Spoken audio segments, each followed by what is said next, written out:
Hi, welcome back to Clown World Order with Ryan, and I went to the Charlie Kirk memorial service yesterday. I got there, I didn't get there at like 3 in the morning, but I got there around 6.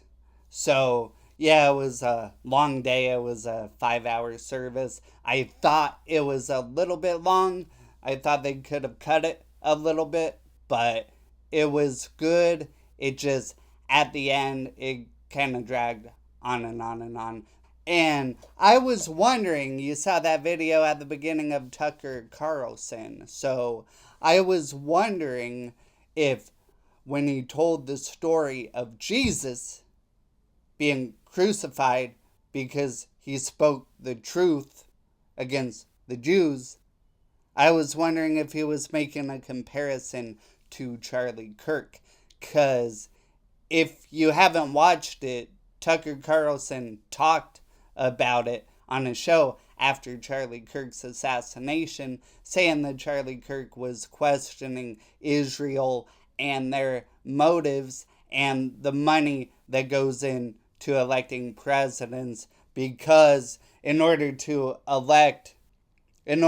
be president, pretty much, you have to accept money from Israel. I'm not saying anything. I'm not saying Israel had anything to do with it. I just find it interesting that Netanyahu keeps going on the news saying that I did not kill Charlie Kirk.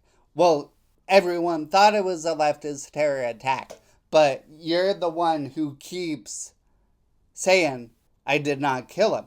So when you keep saying I did not kill him, people start questioning, well, did you have something to do with it? You know, no one was questioning you at the beginning. Everyone thought it was some leftist terror attack. But you keep going on the news and you keep saying you didn't kill him. So, did you kill him? Or am I just crazy? Because I'm a little bit crazy. But yeah, I thought it was Tucker Carlson gave a good speech. Um, Everyone gave a good speech, but yeah, his I found very interesting.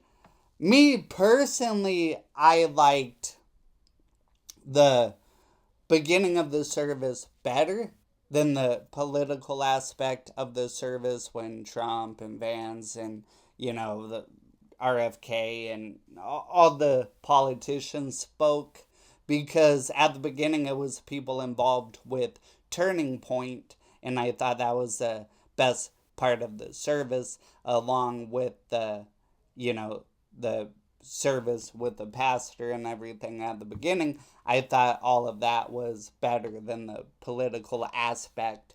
One thing I did find interesting though is, well, they had like where you could register to vote, like at all Turning Point events. They tried to get voters registered to vote, and they had all that. They even had them on the back of like every other chair, and I thought that was a little bit odd, but what do I know?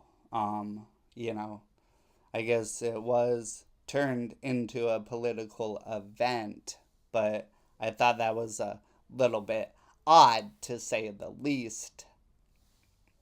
Because why would you have that on the chairs? But yeah, I digress.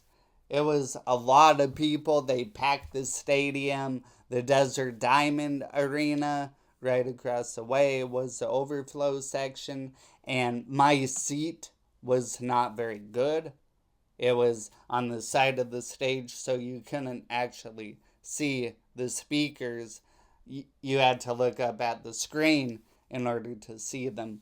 But yeah, it was good. It was just long because the seats aren't comfortable. And, I thought maybe it should be like 3 hours. I mean, four tops. But at the 5 hour mark, Trump kept going. But yeah, it was still good to be a part of the event.